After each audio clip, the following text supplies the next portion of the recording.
नहीं दिया है, उनकी सेवा आपको करनी है। लेकिन हम उस पर भी क्रिया करते हैं। दूसरे में कोई बहुत आसक्त है, बहुत कमजोर है और उसके बेचारे की लड़की युवा है, यदि आपसे हो सकता है उसकी प्रेम क्रिया का विवाह करें, ये बहुत बड़ा सत्कर्म है। नारद जी कहते हैं इसके बाद दूसरा सत्कर्म ये है कि जहां रोज ये क्या होता है, उसे ये कैसालय में आहुति के लिए आप चलो साकल्य या घी दान करें, वो भी बहुत बड़ा सत्कर्म है। लेकिन यहाँ सत्कर्म जो आकाशवाणी हुई है वो कौन से सत्कर्म के लिए भी है? मोक्ष्यम भूतस्य कथाने तो किया मन पर देयता, कुछ नहीं बोलना, यदि कोई धारण शरीर से बहुत तरह के पाप होते हैं, याद रखना, और जिनको हम नहीं समझते। कर चरण कृतम कार्य जंकर भजम सर्वनय जम मानसम विदितमहितम सर्वमेतत् समस्वयं।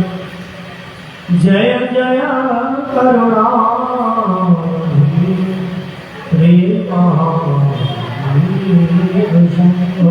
गुरुमापति महादेव की जय। प्रभु के हाथ में है सत्कर्म करने के लिए, लेकिन हमारे को कभी कभी क्रोध आ जाता है तो हम किसी भी जीव पर प्रहार कर देते हैं। वो क्या है? हाथों के द्वारा कर। और हम जब चलते हैं तो हम चलते हुए देख करके नहीं चलते, तो हमारे पैरों के नीचे बहुत तरह के जीव आ जाते हैं। कर चरण काय लेना एक का नहीं, देना दो का नहीं, लेकिन बिना बात के किसी खुशी में ज्यादा सोचना। काय बातचीत, जिसने कमाया जिसने खरीदा वो तो गया, पड़ोसी मिल गए उसके साथ उसकी बुराई करने पे लगे।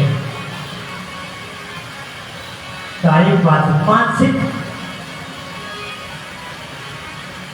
विदेश गया पड़ोसी और चिंता से माथा पकड़ा होंगे, कितने लैब खाली बेचारा पहुंच गया, हम जाके कहेंगे ये से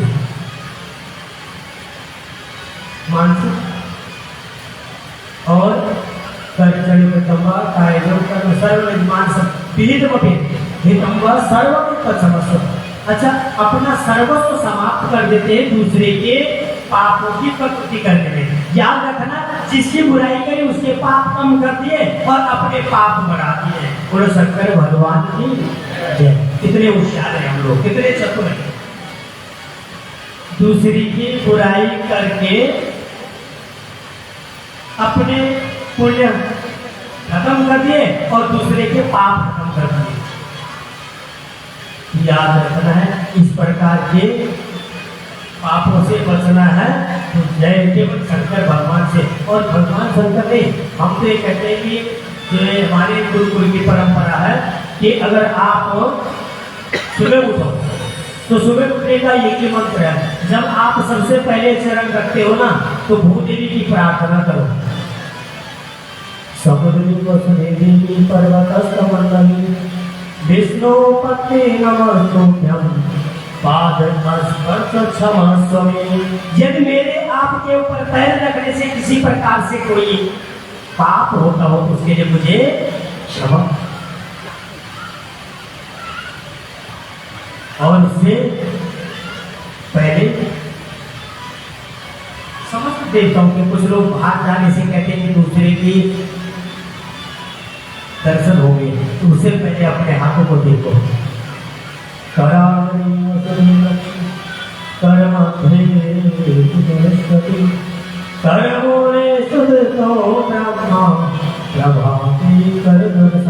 याद रखना, हमारे हाथों में 4 पेट है और दिन तुम्हें पता लगे न लगे, लेकिन ये जो महालय चल रहे ना इसमें चारों पेटों का पता लग जाता है। कैसे?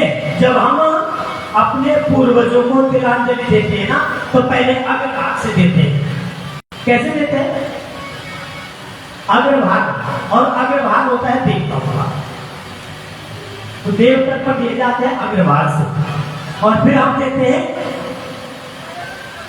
ऋषितर पर। फिलहाल देने का मतलब खाली ये नहीं है, पूर्वजों को देना है, हमारे ऊपर बहुत ऋण रहता है। अब ऋषितर पर देते हैं तो देखो ये अंगूठा से कोसा दबाई और उसकी कनिष्ठ का अंगुली से हमारा जो जल निकलेगा वो है ऋषितर पर। और उसके बाद जो मूल भाग है, जो हस्त का मूल भाग है, वहां से मनुष्य, और आप कहोगे कि मनुष्य तर्पण में होता है, उससे देते हैं मनुष्य को। और जो केवल अंगुष्ठ और तर्जनी के बीच से जो धार निकलेगी वो हमारे पूर्वजों के लिए। पहला भाग देवता, दूसरे ऋषि, यानी देवता वो जिनकी हम जो है दिन रात पूजा करें।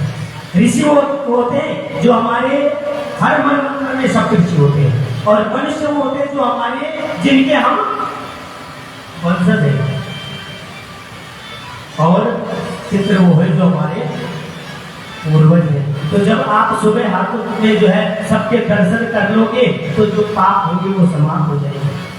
और उसके बाद आप जब कहीं जिस भी व्यवसाय पर जाते हो, अपने ऑफिस जाते हो, दुकान पे जाते हो, फैक्ट्री जाते हो, कंपनी में जाते हो, तो अपने घर में जो भी आपने विराजमान कर रखे, हनुमान जी हैं, माता जी है, शंकर जी है, ठाकुर जी हैं, जो भी हैं, उनका स्पर्श करके जाइए, उनके पैर छू करके, चरणों में ध्यान लगा करके जाइए, और अपने माता पिता जी का आशीर्वाद करके जरूर जाओ, तो आपका कार्य भी सफल हो जाएगा और किसी प्रकार से आपके ऊपर कोई पाप भी नहीं लगेगा। और शंकर भगवान की जय। इसलिए ये प्रयास। और उसके उपरांत क्या है, जब हम सायंकाल को घर आए ना, तो जैसे कहा कि जय करुणावदे श्री महादेव शंभो, जब हम शाम को घर आए तो सबसे पहले हमारा कर्तव्य बनता है कि हम अपने कक्ष में जाकर के, जहाँ हमारा मंदिर है, पहले वही जाए और मंदिर में स्पर्श करके फिर अपने माँ बाप के सामने जाए, और फिर अपना कमरा या अपने बच्चों के सामने याद रखें। क्यों?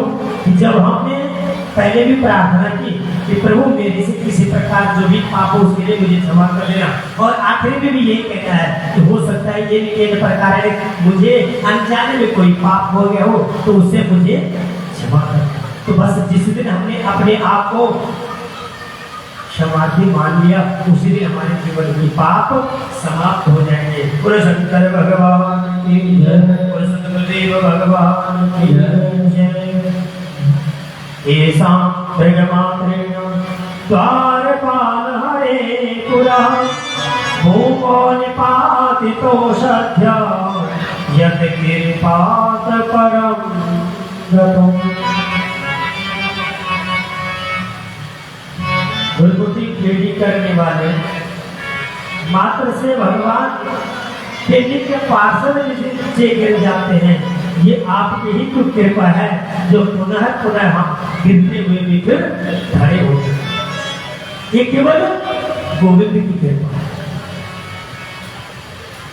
और गोविंद की कृपा के लिए हमेशा जब तक हम अबोध होते हैं ना, तो अबोध होने में हमें केवल जाने में आने में कहीं रहते तो एक ही याद आती है कि कहीं रुक गए तो मैंने घर में माँ बाप को नहीं बताया और मम्मी पापा को नहीं बताया, तो उनको चिंता बहुत होगी, और चिंता करेंगे तो शायद हमें कल डांट भी पड़ सकती है। तब तक जब तक हम अबोध होते हैं, और जब हमें बोध होने लग जाता है तो हमारे ऊपर से थोड़ा सा ये चीजें हट जाती है। और जबकि जीवन पर्यंत हमें ये बात याद रखनी है। क्यों? कि माँ बाप के लिए बच्चे कभी बड़े, कोई माँ बाप के लिए बड़ा हुआ सकता, माँ बाप के लिए हमेशा बच्चे ही रहेंगे, इसलिए उसका कर्तव्य दायित्व हमेशा निभाते रहे, और निभाओगे तो हमारे बच्चे भी सीखेंगे, और बच्चे सीखेंगे तो हमारा आज सफल हो जाएगा, तो कल हम सुखी रहेंगे। बोलो श्रीमद् भागवत महापुराण की जय। जरायुर्मासं न बाध्यते आपको कभी शीघ्र ये जर्जर रूपी बुढ़ापा का घेर लेगा। इसलिए इसके लिए आपको भक्ति का सहारा जरूर लेना पड़ेगा, और वो भक्ति बुढ़ापे में नहीं होगी, याद रखना। भगवान कहते अवधि है, मैंने आपको जो वस्तु दिए है ना, मैंने समय पर ये वापस भी देने हैं। ज्यादा देर तक भगवान जी आपके पास कुछ नहीं रखते हैं। 9 महीने से 10वां महीना अगर पेट में रह गया तो हलचल मच जाएगी, डॉक्टर भी घबरा जाएगा, और डॉक्टर घबरा के तो हमें कभी लोगों को आजकल जल्दी क्या कहते हैं दिल का, क्योंकि जब घबराता आदमी तो दूसरा आदमी बोलते हैं, अंग्रेजी में कुछ और बोलते हैं, और यहाँ कहते हैं कि दोहरा आ जाएगा, क्योंकि डॉक्टर तो इतने भयंकर बोलते, बोलो जल्दी करो वरना काम 10वां महीना लग जाएगा। अच्छा 10 महीने के 9 महीने में होंगे तो ठीक है, उसके बाद 2 साल 3 साल, अगर आप 2 साल 3 साल तक चलोगे नहीं ना तो माँ बाप की चिंता बढ़ जाएगी, बोले अब तो डॉक्टर को दिखाना ही पड़ेगा, क्यों चलने भी देना लगेगा। और यदि हाँ 4 साल 5 साल तक बोला नहीं तो और समस्या बढ़ जाती है। इसलिए भगवान कहते हैं कि आपको जो वस्तु दी है उसका सदुपयोग करो, और मैंने सदुपयोग समय तक तुमने नहीं किया तो जिस दिन उसकी अवधि पूरी होगी मैं दे दूंगा। गर्भ से भेजा, बाल अवस्था ले ली, उसके बाद थोड़ा बड़े होते हैं तो युवा अवस्था ले लेते हैं, उसके बाद जब बड़े हो जाते हैं अहंकार बल में किसी को कुछ नहीं समझते तो जल्दी जवानी भी ले लेते हैं, और जब वृद्धावस्था हो जाती है ना तो पहले तो कान समझ जाएंगे, वो कहते हैं अब सुनो, और फिर आंखों की शक्ति कम कर देंगे, बोले बहुत संसार देख लिया, और उसके बाद जो माल ताल खाए वो कहते हैं केवल अब बेटा दलिया खाओ बस, वो भी बहुत ज्यादा उबाल करके। तो इसलिए जब तक जो चीज हमारे पास है उसका सदुपयोग करोगे तो ही लाभ होगा। इसलिए हमें प्रत्येक पल गोविंद से संबंध बनाए रखना पड़ेगा, तभी हमारी भक्ति जागृत होगी।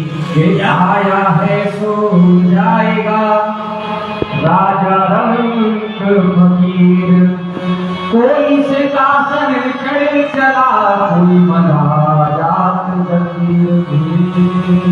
कवि ने किसी ने बड़ा ही सुंदर भजन लिखा है, इस एक ही भजन में आप ये पूरे